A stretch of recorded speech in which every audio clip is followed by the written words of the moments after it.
Alhamdulillahirabbil alamin wa bihi nasta'inu ala umuri dunya waddin wassalatu wassalamu ala asyrafil anbiya'i wal mursalin asyhadu an la ilaha illallah wahdahu la syarikalah wa asyhadu anna muhammadan abduhu wa rasuluh amma ba'du. Alhamdulillah kita bisa bertemu kembali di mata kuliah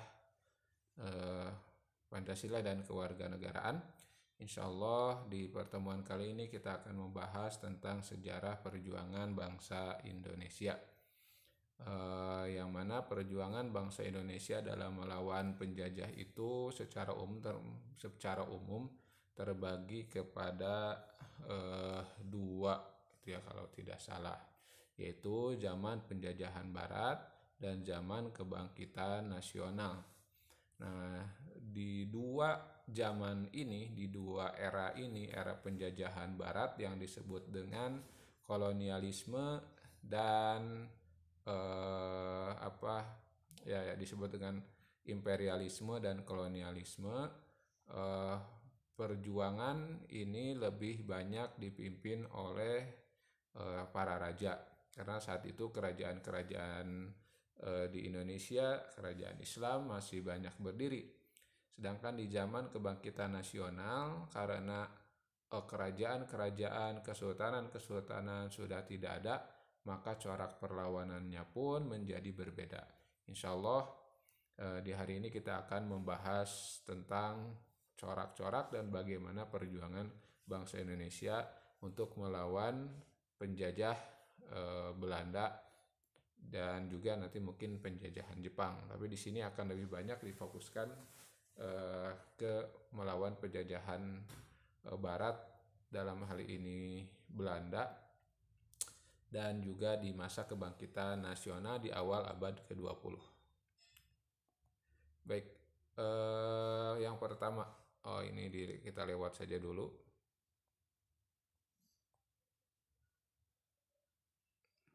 Ya, kita masuk ke zaman penjajahan Barat.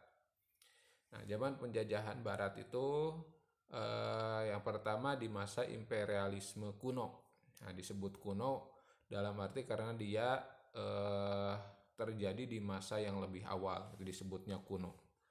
Nah, imperialisme kuno Barat lahir dari perjanjian Tordesillas Spanyol tahun 1494, 7 Juni 1494. Jadi ini masa awal imperialisme kuno. Yang mana perjanjian Tordesillas di Spanyol itu isinya adalah perjanjian antara kerajaan Katolik Portugis dan kerajaan Katolik Spanyol di bawah kuasa Paus Alexander ke-6 yang hidup di tahun 1492 sampai 1503 Masehi. Jadi di masa Paus Alexander ke-6 ini kemajuan di kerajaan-kerajaan Spanyol, terutama armada perangnya ini lumayan pesat, sehingga mereka merasa perlu untuk mencari bahan makanan sampai keluar daerah. Dan lebih dari itu, ini di tahun-tahun ini kan 1490 ini mereka kaum Kristen, kerajaan-kerajaan Katolik mengalami kekalahan kekalahan oleh Kesultanan atau Kekhalifahan Turki Utsmani. Jadi mereka mencari cara untuk bisa memperkuat, baik itu dari aspek militer juga dari aspek-aspek yang lain, termasuk diantaranya adalah pada aspek makanan, atau disebutnya yang saat itu sangat diperebutkan adalah rempah-rempah. Jadi pada tahun 1494 ini terjadilah perjanjian Tordesillas Spanyol antara kerajaan Katolik Portugis dengan kerajaan Katolik Spanyol. Nah, perjanjian ini menyepakati bahwa kerajaan Portugis ini memiliki kewenangan untuk menguasai dunia belahan timur dan Spanyol menguasai dunia belahan barat. Jadi kedua kerajaan Katolik ini diberi misi gitu ya, diberikan misi oleh Paus Alexander untuk menguasai wilayah-wilayah di seluruh dunia. Jadi mereka melakukan perjalanan, kalau kaum Portugis itu melakukan perjalanan ke arah timur, sedangkan Spanyol melakukan perjalanan ke arah barat. Dan nanti mereka akan bertemu gitu ya di satu wilayah karena ya bumi itu bulat. Jadi karena kedua kerajaan ini adalah kerajaan Katolik yang kuat, maka diberi misi gitu oleh Paus untuk menguasai, dalam hal ini bisa dikatakan menjajah, menguasai wilayah-wilayah. Nah, untuk kerajaan Portugis ke arah wilayah timur, Spanyol ke arah wilayah barat. Selanjutnya, Paus Alexander mengajarkan bahwa bangsa-bangsa di luar negara Gereja Vatikan adalah bangsa biadab. Wilayahnya disebut atau dianggap sebagai terra nullius, wilayah kosong tanpa pemilik. Nah, kalau misalnya kita sering mendengar, atau tadi juga di soal pretest sebetulnya bisa terlihat, walaupun tidak disampaikan, misalnya suka ada pertanyaan siapa yang menemukan atau siapa penemu benua Amerika misalnya. Siapa penemu benua Amerika? Nah, pertanyaannya kan lebih mendasar lagi. Kenapa pertanyaannya siapa penemu? Apakah benua Amerika itu sebelumnya tidak ada? Dan ini tentu bukan jawaban yang pas gitu ya, sebab dari dulu juga benua Amerika sudah ada. Lalu kalau misalnya sudah ada, kenapa disebut atau diistilahkan sebagai penemuan? Nah, atau apa ya, peradaban gitu ya. Nah, hal ini karena doktrin Paus Alexander tadi gitu. Jadi wilayah-wilayah kosong seperti benua Amerika yang saat itu bisa dikatakan oleh para gerejawan di Spanyol dan di Portugis atau oleh Paus di Italia itu dianggap sebagai wilayah yang kosong. Jadi wilayah yang belum dikuasai, nah, maka boleh dikuasai. Maka yang terjadi adalah ya penguasaan begitu. Jadi itu dianggap biadab bangsa Indian misalnya, atau kalau di Australia ada bangsa aborigin, dan juga di wilayah-wilayah lain ada bangsa asli. Nah, bangsa-bangsa asli, suku-suku asli, penduduk asli itu dianggap sebagai bangsa biadab, dan wilayahnya dianggap sebagai wilayah kosong tanpa pemilik. Maka siapa yang menemukan terlebih dahulu dari dua kerajaan ini, mau Katolik ataupun Spanyol, maka mereka berhak memiliki. Tetapi tentu kepemilikan ini bukan hanya pada aspek ekonomi atau penguasaan wilayah. Nanti di sana ada misi agama juga. Makanya di sana ada misi gereja sebetulnya. Nah, jadi misi imperialisme barat itu akhirnya adalah pertama gold ya, 3G disebutnya, 3G. Pertama adalah penguasaan ekonomi, mengambil rempah-rempah langsung dari pusatnya. Sebab di tahun 1490-an itu kerajaan khalifah Turki Utsmani sedang kuat-kuatnya, dan kerajaan-kerajaan Islam juga dalam posisi kuat dan sama-sama saling mendukung kekhalifahan walaupun di tempat yang jauh. Misalnya kerajaan-kerajaan Islam di Indonesia, mereka mengakui adanya kekhalifahan di Turki Utsmani,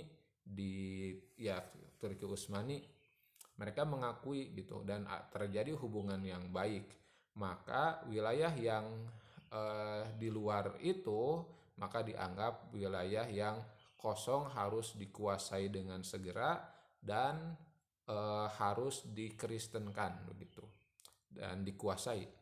Jadi misi imperialisme 3, pertama penguasaan ekonomi, dalam arti hal itu adalah mengambil rempah-rempah langsung dari pusatnya.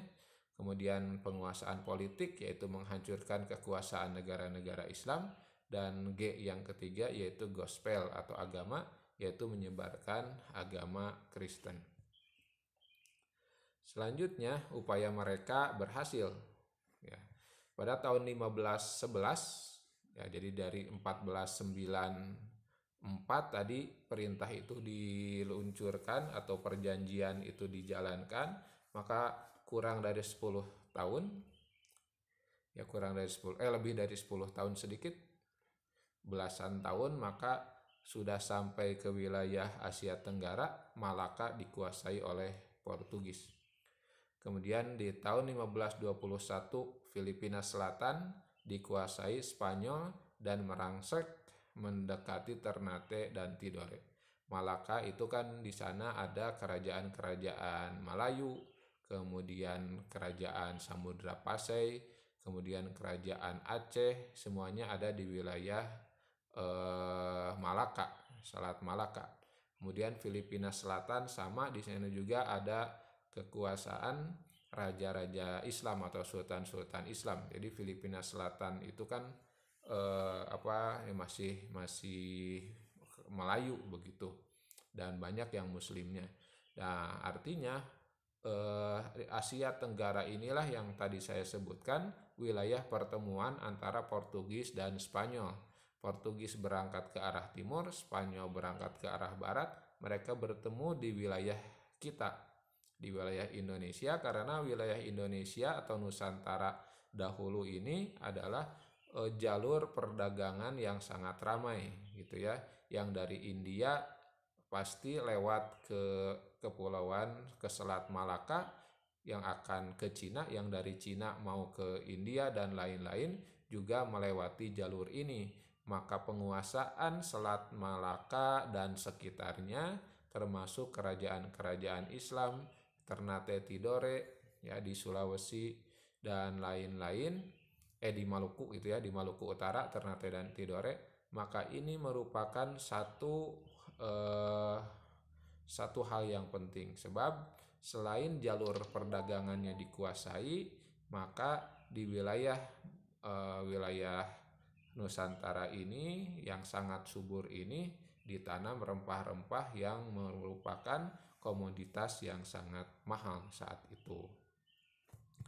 Nah, kemudian di tahun 1522 merangsek ke arah selatan. Jadi kalau Malaka di atas ya, agak utara, Filipina Selatan, Ternate Tidore itu di arah timur, di arah selatan itu masuk ke Sunda Kelapa, Kerajaan Banten dahulu, letaknya ada di Jakarta sekarang atau di Batavia ya, di Jakarta. Sunda Kelapa ini kerajaan Banten, dan itu juga dikuasai oleh Portugis di tahun 1522. Jadi misi yang diberikan oleh Paus Alexander ya untuk menguasai wilayah-wilayah yang jauh dari kerajaan Islam, yang jauh dari penguasaan mereka, itu berhasil. Begitu ya, walaupun tentu keberhasilannya tidak bisa dianggap 100% karena masih ada perlawanan-perlawanan dari kerajaan-kerajaan Islam. Nah, tugas besar yang harus kita abdikan kepada Tuhan kita dalam mengusir orang-orang Moor dari negara ini dan memadamkan api sekte Muhammad sehingga ia tidak muncul lagi sesudah ini. Jadi ini dianggap sebagai misi besar mereka, yaitu mengusir orang-orang Islam dari wilayah-wilayah yang ada di seluruh dunia. Nah, di sini disebutnya orang Moor. Orang Moor itu kan sebetulnya satu suku di wilayah Maroko ya, yang salah satu tokohnya adalah Tariq bin Ziyad gitu ya. Tariq bin Ziyad jenderal atau panglima muslim pertama yang menjejakkan kakinya di Eropa melalui jalur Spanyol gitu kan, sebab katanya Maroko ke Spanyol itu kelihatan, jadi sangat dekat. Jadi mereka sangat marah dan sangat benci terhadap orang-orang Moor, orang-orang Maroko, dan secara umumnya kepada umat Islam begitu. Makanya mereka menganggap bahwa mengusir orang-orang Moor, dalam hal ini maksudnya mengusir orang-orang Islam dan memadamkan api agama Islam, sekte Muhammad itu maksudnya agama Islam, agar tidak muncul lagi. Saya yakin jika kita berhasil merebut jalur perdagangan Malaka ini dari tangan mereka, Kairo dan Mekah akan hancur total dan Venesia tidak akan menerima rempah-rempah kecuali para pedagangnya pergi dan membelinya dari Portugis, ya. Nah, ini pidato Alfonso d'Albuquerque saat menduduki Malaka pada tahun 1511. Jadi misi besar mereka sekali lagi bukan hanya penguasaan wilayah politik, juga ekonomi, tetapi juga salah satu tugas besar, misi besar dari Paus Alexander itu adalah untuk mengusir orang Islam dan untuk memadamkan kerajaan-kerajaan Islam sehingga Islam tidak lagi ada peran di wilayah-wilayah itu. Selanjutnya imperialisme modern. Jadi tadi imperialisme kuno yaitu dijalankan oleh dua kerajaan Katolik, yaitu kerajaan Portugis dan Spanyol. Imperialisme modern. Katolik, Portugis, Spanyol belum hilang. Lalu datanglah Kristen Protestan, ya Protestan Belanda melalui perusahaan dagangnya yaitu VOC, dan Protestan Inggris melalui perusahaan dagangnya EIC. Mereka semuanya datang ke wilayah Nusantara. Jadi wilayah Nusantara ini menjadi wilayah perang segitiga antara Portugis, Spanyol dalam hal ini Katolik melawan Belanda, Inggris, Protestan, dan keduanya juga melawan kesultanan Islam di Nusantara. Jadi terjadi perebutan wilayah di antara tiga gitu ya, di antara tiga kepentingan ini. Yang pertama kepentingan Katolik, yang kedua kepentingan Protestan, dan tentu yang ketiga ya penduduk asli gitu ya, yaitu sultan-sultan Islam di Nusantara yang sudah dianut menjadi agama yang banyak pengikutnya di wilayah Nusantara ini. Nah, akhir abad ke-16 VOC datang membawa mandat gereja Protestan Belanda atau Gereformeerd Kerk. Misinya sama, yaitu trigi, penguasaan ekonomi dilakukan dengan cara merebut pasar, penguasaan politik dengan cara divide et impera, ya. Jadi politik belah bambu, politik pecah belah. Kalau dulu Portugis dan Spanyol tidak menggunakan hal ini, mereka hanya datang bawa senjata berperang, begitulah kalau disingkatkan.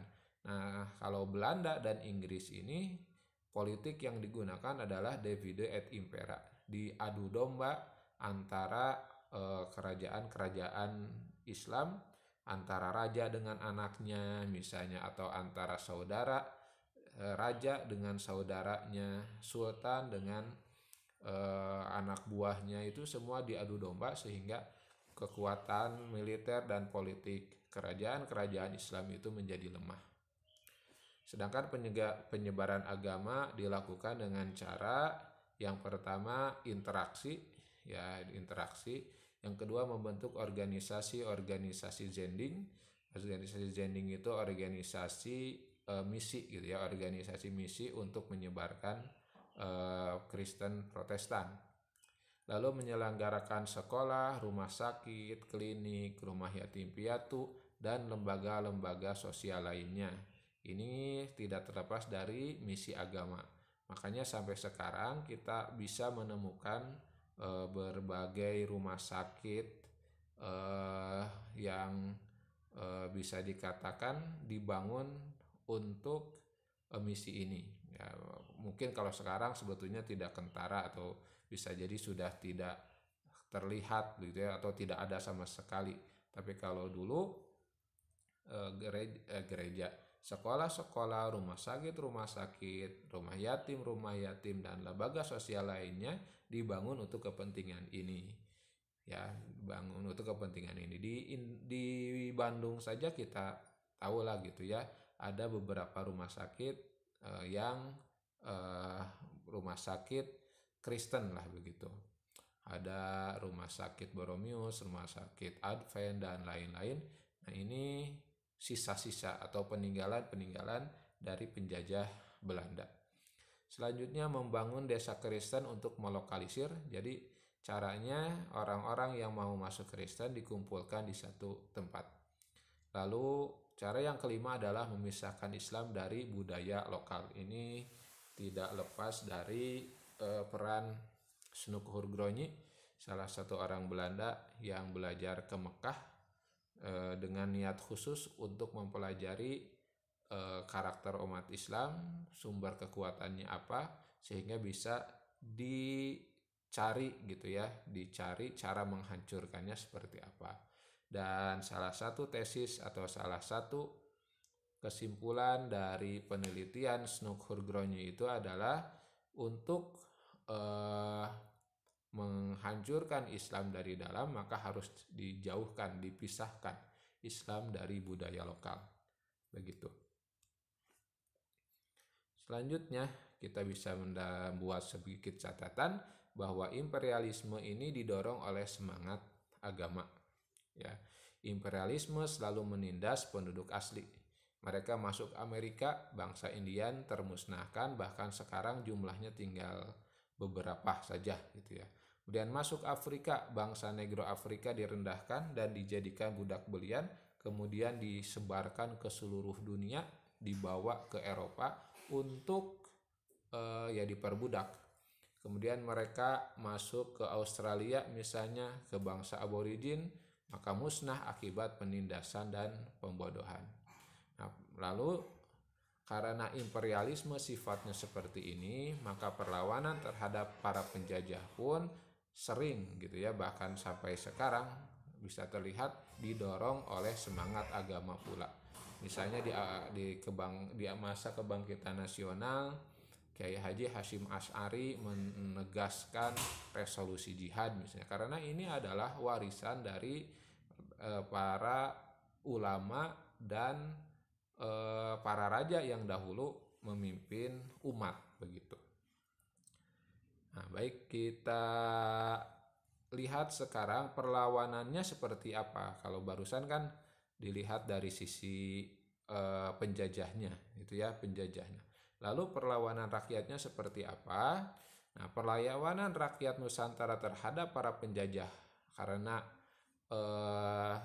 tadi periodenya ada imperialisme kuno, imperialisme modern, maka perlawanan rakyat terhadap penjajah pun dapat dibedakan menjadi dua periode. Yang pertama periode sebelum abad ke-19, yang kedua periode sesudah abad ke-19.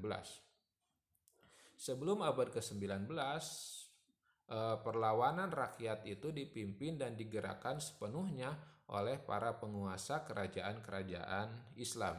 Sebab yang bertempur, yang bertarung jelas gitu ya, Belanda, Inggris membawa misi Protestanisme, kemudian Portugis, Spanyol membawa visi Katolik, dan misinya juga bukan hanya agama tapi juga penguasaan politik dan ekonomi. Maka kerajaan-kerajaan Islam yang sudah mapan di Indonesia sejak bertahun-tahun, bahkan bisa dikatakan berabad-abad sebelumnya, ini muncul dan dipimpin langsung oleh para raja.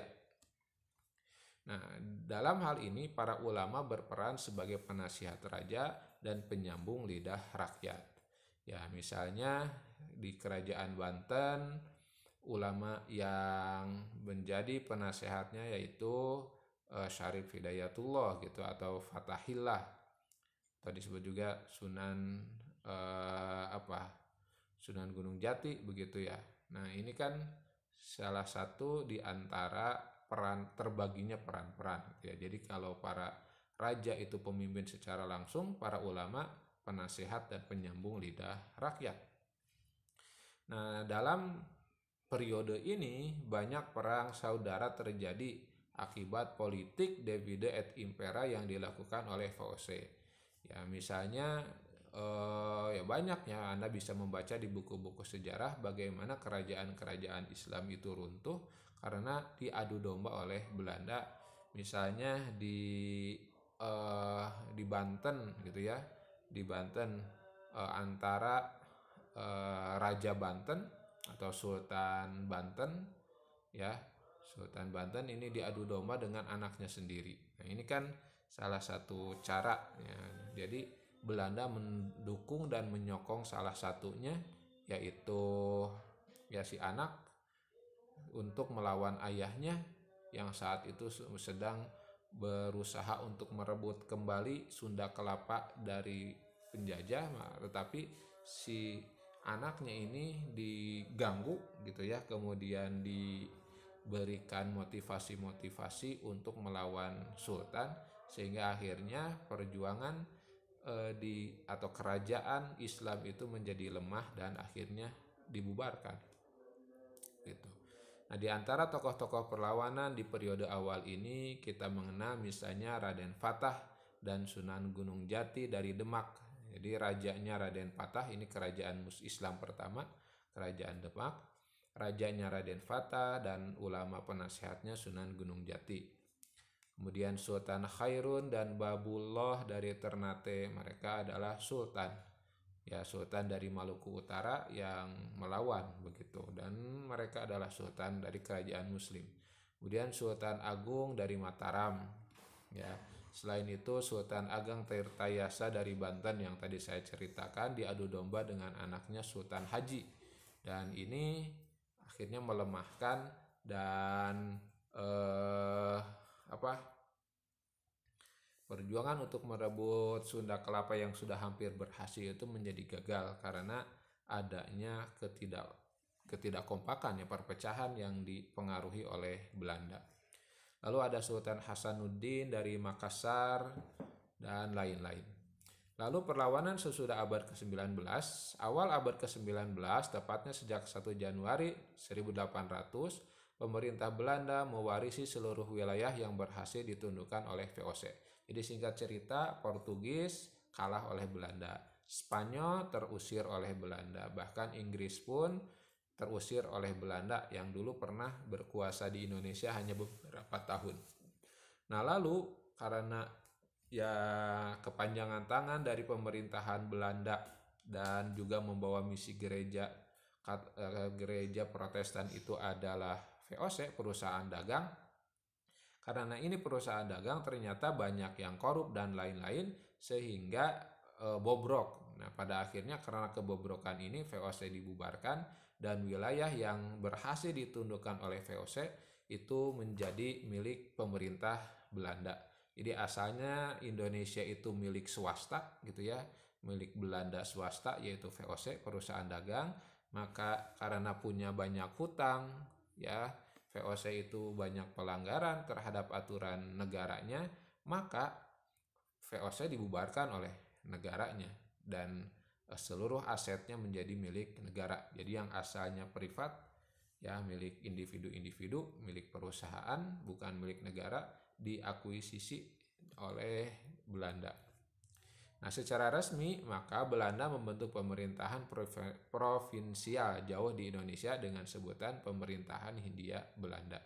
Jadi daerah-daerah jajahan di Nusantara ini disebut dengan provinsi dari Hindia Belanda. Selanjutnya kekuatan kerajaan-kerajaan Islam yang sudah melemah penguasa lokal, maka penguasa lokal dijadikan kepanjangan tangan pemerintah Belanda dan yang menolak akan disingkirkan. Seperti tadi misalnya Sultan Ageng Tirtayasa diadu domba dengan anaknya Sultan Haji, lalu melemah, Sultan Ageng Tirtayasa kalah, maka Belanda memberikan gitu ya, seolah-olah memberikan kekuasaan kepada Sultan Haji ini, dan juga tentu sultan-sultan yang lainnya yang di sini disebut sebagai dengan penguasa lokal gitu, karena penguasa raja dan sultannya sudah tidak ada, maka penguasa lokal ini dijadikan kepanjangan tangan. Ada yang dijadikan bupati gitu ya, itu dari kalangan para penguasa lokal. Selanjutnya perlawanan digerakkan oleh kekuatan-kekuatan sipil yang dimotori oleh para ulama, santri, dan jaringan-jaringan pesantren. Jadi karena kerajaan-kerajaan Islam sudah sangat melemah, maka kepemimpinan para raja untuk melawan penjajah ini diambil alih oleh para ulama melalui jaringan pesantren. Nah,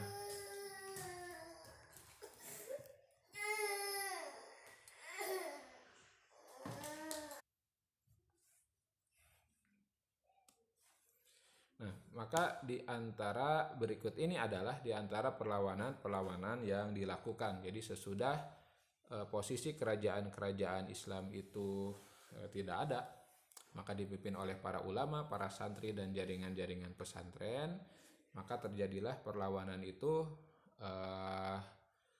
misalnya berikut ini begitu. Misalnya yang pertama Perang Aceh. Nah, Perang Aceh sesudah tidak adanya Samudra Pasai, tidak adanya Kerajaan Aceh yang dipimpin Sultan Iskandar Muda dulu misalnya, maka Perang Aceh ini dipimpin oleh para ulama. Perang Aceh ini adalah perang terlama dalam sejarah Nusantara karena Aceh itu bisa dikatakan satu-satunya wilayah yang katanya itu ya tidak pernah bisa dikuasai oleh Belanda. Dan perlawanannya terus-terusan gitu ya. Begitu. Nah, Perang Aceh ini dipimpin oleh para ulama, diantaranya Tengku Cikditiro. Nah, Tengku Cikditiro. Jadi dipimpin oleh Tengku. Nah, Tengku ini adalah gelar para ulama. Kalau di bahasa kitanya, bahasa Melayu yang lebih ke Indonesia, Tengku itu tuanku. Jadi Tengku tuanku yaitu satu. Jadi itu gelar ulama. Makanya kalau di Minang ulamanya disebut tuanku, contohnya tuanku Imam Bonjol, karena Imam Bonjol ini ya ulama disebutnya tuanku, sama gelarnya dengan Tengku ya sama, cuma beda penyebutan, beda lidah saja. Selain Tengku Cikditiro ada Cut Nyadin dan ada Teku Umar. Nah kalau Teku Umar ini nama bangsawan, jadi dulu dia keturunan Raja Aceh gitu, tapi karena sudah tidak ada kerajaannya, yang tersisa tinggal gelarnya aja, Teku Umar. Nah, puncak peperangan terjadi pada tahun 1898 sampai 1904. Jadi bertahun-tahun sampai tahun 1900 ini masih belum berhasil. Nah, Belanda melakukan serangan dengan kejam. Pemimpin Belanda J.B. van Heut berpendapat bahwa rakyat Aceh tidak akan tunduk dengan sukarela, maka mereka harus ditundukkan dengan kekerasan. Belanda membentuk pasukan khusus namanya Marseille untuk menandingi siasat gerilya. Nah, pasukan khusus Marseille ini sebetulnya satu bentuk pecah belah juga, karena pasukan khusus ini anggota-anggotanya adalah penduduk lokal gitu ya, penduduk lokal, jadi bisa dikatakanlah tentara bayaran gitu, penduduk lokal. Nah, karena saat itu para ulama dan para pejuang menggunakan siasat gerilya dan Belanda bisa dikatakan kalah dengan siasat ini, maka mereka membentuk pasukan khusus begitu. Nah, karena pasukan khusus ini adalah pengisi-pengisinya adalah tentara-tentara lokal yang tentu juga menguasai siasat gerilya, maka mulailah begitu perlawanan para ulama, para pejuang itu berguguran. Di tahun 1899 Teku Umar gugur dan Cut Nyadin istrinya diasingkan ke Sumedang gitu ya, karena oleh pasukan Marseille ini. Tahun 1903 Panglima Polim dan Sultan Muhammad Daud menyerah kepada Belanda. Dan puncaknya pada peperangan Gayo Alas tahun 1904, 11 dusun dibakar, 2.922 orang mati dibunuh, yang terdiri dari 1.773 laki-laki dan 1149 wanita dan anak-anak. Nah, sejak saat itulah setelah perang 30 tahun dan menelan biaya 400 juta gulden serta banyak nyawa melayang, Belanda menguasai seluruh Sumatera bagian utara. Nah, ini perang Aceh. Selanjutnya ada yang disebut dengan perang Paderi. Nah, perang Paderi ini diambil dari istilah Paderi. Paderi ini diambil dari golongan atau kelompok pimpinan gerakan yang berasal dari orang-orang Pidari. Orang Pidari itu orang Pedir gitu ya. Ini pengaruh bahasa Arab ya. Pedir orangnya Pidari, seperti Indonesia orangnya Indonesi, Pedir Pidari. Siapa orang-orang Pedir ini? Yaitu mereka yang telah melaksanakan ibadah haji ke Tanah Suci melalui pelabuhan Pedir di Aceh. Jadi setiap orang muslim yang mau melaksanakan ibadah haji dari wilayah-wilayah timur, dari Jawa, dari Sulawesi, Kalimantan, dan lain-lain, maka ketika mereka melakukan misi untuk ibadah haji pasti akan melewati kerajaan-kerajaan Islam, dan persinggahan utamanya adalah wilayah Pedir ini. Dan disinilah bertemu orang yang mau berangkat dengan orang yang pulang, sehingga di sana terjadi aktivitas pendidikan. Jadi kan orang-orang Indonesia ketika melaksanakan ibadah haji, mereka bawa dagangan untuk membiayai kehidupan di perjalanan, mereka sambil berdagang. Dan juga untuk memanfaatkan waktu, mereka menuntut ilmu. Nah, menuntut ilmu kepada siapa? Kepada orang yang baru datang dari Mekah. Kenapa mereka tidak langsung berangkat? Karena dulu masih menggunakan kapal laut, maka untuk berangkat ibadah haji itu harus nunggu angin, ya, angin muson barat, angin muson timur. Nah, sambil menunggu angin ini datang, maka kan itu ada musimnya ya, dan musimnya berbulan-bulan. Maka kalau mau melaksanakan mau memanfaatkan waktu, maka di antara mereka belajar kepada orang-orang yang pulang dari Mekah yang sama sedang menunggu angin untuk berangkat pulang ke wilayah masing-masing. Nah, pusatnya berada di Pelabuhan Pedir di Aceh. Pimpinan utama diberi gelar kehormatan Tuanku, sama dengan yang tadi Tengku, ini agak lidah Malaysia, lidah Melayu, lidah kita, Tuanku. Yaitu sebutan untuk para guru agama Islam. Gerakan ini cepat menyebar melalui jalur perdagangan. Jadi Paderi ini bukan berarti di Aceh ya, pusatnya bukan, tapi sebutannya Paderi karena orang-orang yang pernah tinggal di Pedir gitu. Ini perang Paderi. Nah, Tuanku Imam Bonjol memimpin perang Paderi sejak 1821. Belanda terdesak karena pasukan mereka ditarik ke Jawa untuk melawan Diponegoro pada Perang Jawa 1824 sampai 1830. Selesai Perang Jawa dengan ditangkapnya Pangeran Diponegoro, maka perang di Minangkabau meletus kembali. Pada tahun 1832, pasukan Belanda mendatangkan pasukan dari Batavia, di antaranya pasukan Sentot Ali Basyah. Nah, Sentot Ali Basyah ini adalah tentara muslim gitu ya, pejuang muslim. Nah, yang karena kerajaannya kalah oleh Belanda, mereka dijadikan di bawah pasukan Belanda gitu ya. Nah, Sentot membelot kepada pihak muslim karena menyadari bahwa pasukan yang dilawan adalah sama-sama muslim, sama-sama bersorban. Tuanku Imam Bonjol ditangkap dengan cara licik pada 1837. Beliau dibuang ke Cianjur, lalu ke Ambon, dan akhirnya ke Lotak di Minahasa dan meninggal tanggal 8 November 1864. Nah, lalu selanjutnya Perang Diponegoro. Pangeran Diponegoro adalah putra sulung Sultan Mataram, yaitu Hamengkubuwono III. Tapi dia lebih tertarik hidup di pesantren di Tegalrejo daripada di istana yang penuh dengan kemaksiatan.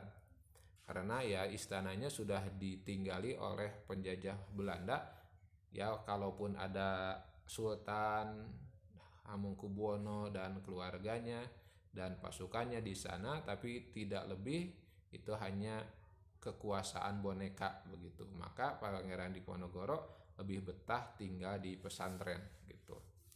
Jadi kalau khusus di Jawa sebetulnya ya yang menarik, kalau tadi disebutkan negara-negara di kepulauan-kepulauan yang lain, Ternate Tidore, Maluku dan lain-lain, itu kalah lalu kekuasaannya diambil alih oleh Belanda, maka Mataram Jawa ini eh, jadi kalah tapi tidak sepenuhnya kalah gitu ya.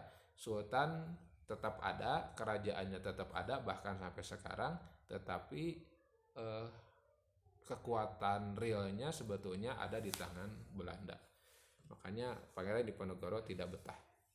Nah, kerugian Belanda tidak kurang dari 15.000 tentara dan 20 juta gulden untuk perang Jawa ini, dan berakhir ketika Pangeran Diponegoro ditangkap dengan siasat perundingan palsu. Lalu beliau dibuang ke Manado, lalu dipindah ke Makassar dan meninggal di sana pada tahun 1855. Inilah perang Diponegoro, sama ya, dipimpin oleh ulama, bukan dipimpin oleh para raja, sebab para raja sudah menjadi hamba para penjajah. Maka Pangeran Diponegoro kita tahu dia hidup di pesantren, pakaiannya berjubah putih, pakai gamis, kemudian pakai sorban begitu ya. Dan ini melambangkan perjuangan begitu. Selanjutnya perjuangan di zaman kebangkitan nasional. Ini periode yang kedua ya. Jadi kalau di masa penjajahan coraknya ya perlawanan, baik dipimpin oleh para raja dan juga dipimpin oleh para ulama ketika kerajaan-kerajaan Islam sudah tidak ada. Nah, di masa kebangkitan nasional, perlawanan terhadap Belanda di masa ini ditandai dengan berdirinya organisasi-organisasi yang menyerukan kemerdekaan. Jadi perlawanan sudah tidak mengandalkan mengangkat senjata, walaupun ada di beberapa wilayah, tetapi rata-rata sudah berusaha melalui jalur-jalur organisasi ya, karena sudah terdidik. Organisasi Islam dipengaruhi oleh semangat yang diwariskan para pejuang sebelumnya serta ide pan-Islamisme.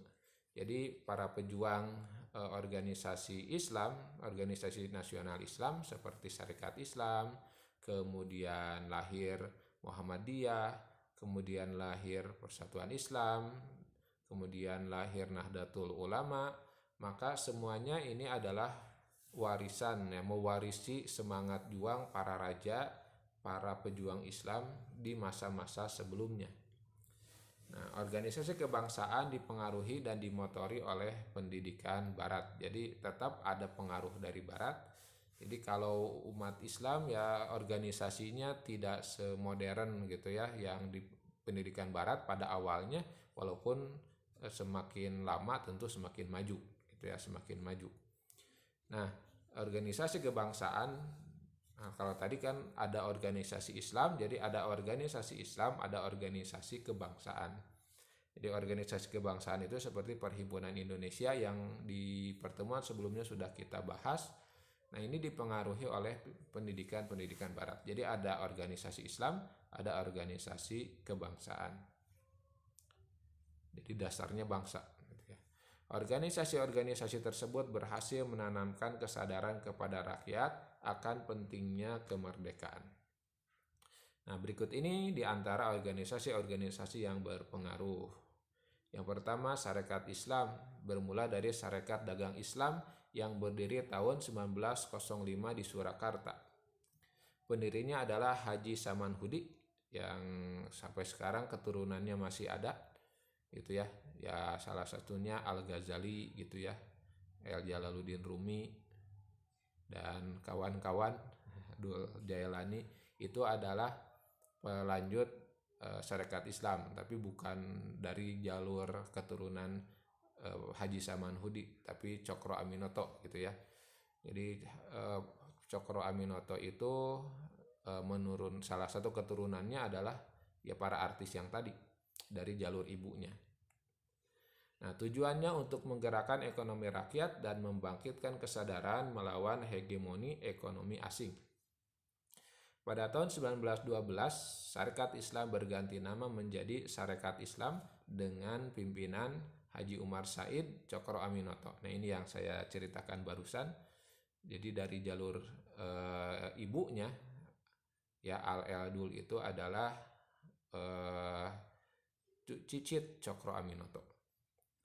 Nah, pada tahun 1913, Sarekat Islam mengadakan rapat akbar di Surabaya dan sepakat membuka cabang bukan hanya di Aceh, bukan hanya di Jawa begitu ya, bukan hanya di Jawa, tapi di seluruh Pulau Jawa, ya bukan hanya di Solo tadi maksudnya, tapi dibuka juga cabang di Surabaya, Jogja, dan Bandung.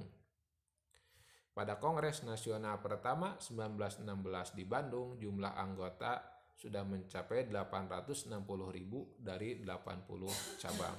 Jadi cabang-cabangnya bisa dikatakan merambah hampir ke seluruh Indonesia, jumlahnya 80. Jumlah provinsi sekarang nggak sebanyak itu. Kemudian sebuah prestasi besar gitu ya, anggota mencapai 860.000 di zaman itu. Mungkin kalau zaman sekarang tidak sesulit dulu ya untuk mengumpulkan 860.000, tapi di zaman itu di mana belum ada telepon, internet, dan lain-lain, maka bisa mengumpulkan anggota, merekrut gitu ya, anggota 860.000, ini adalah sebuah prestasi. Lalu ada organisasi kebangsaan. Yang pertama adalah Budi Utomo. Ia berdiri di Batavia pada tanggal 20 Mei 1908 dan ini menjadi dijadikan tonggak oleh pemerintah sebagai kebangkitan nasional. Padahal kalau dilihat dari munculnya organisasi-organisasi di Indonesia, lebih dulu organisasi Islam tadi, Sarekat Islam misalnya. Pencetusnya adalah Dr. Wahidin Sudirohusodo. Nama lengkap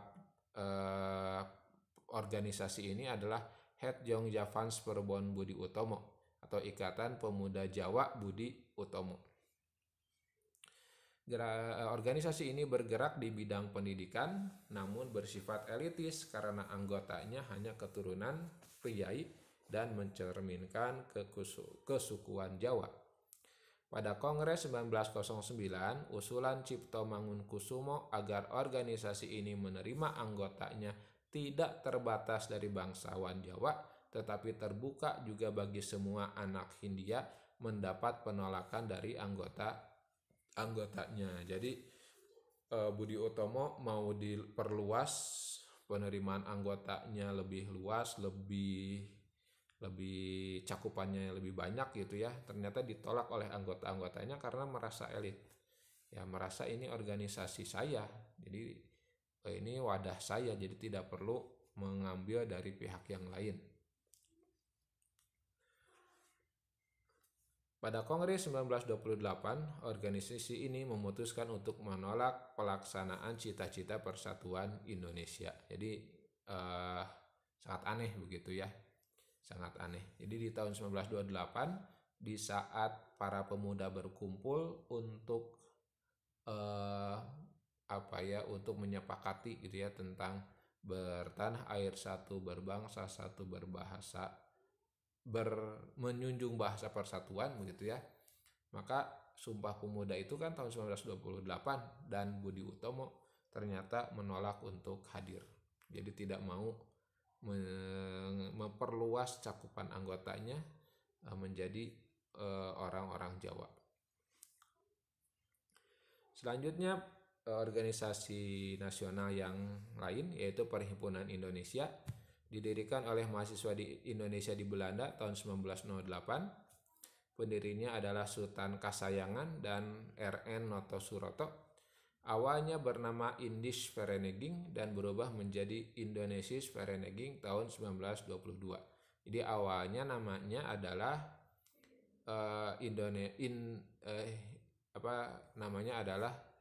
Indische Vereniging. Indische Vereniging. Vereniging itu artinya perhimpunan. Indische artinya India. Ya. Jadi perhimpunan orang Hindia begitu. sedangkan para anggota memilih untuk mengubah begitu ya, namanya jangan Indis tapi jadi Indonesis ya, untuk menunjukkan ada nama politiknya, nama Indonesia.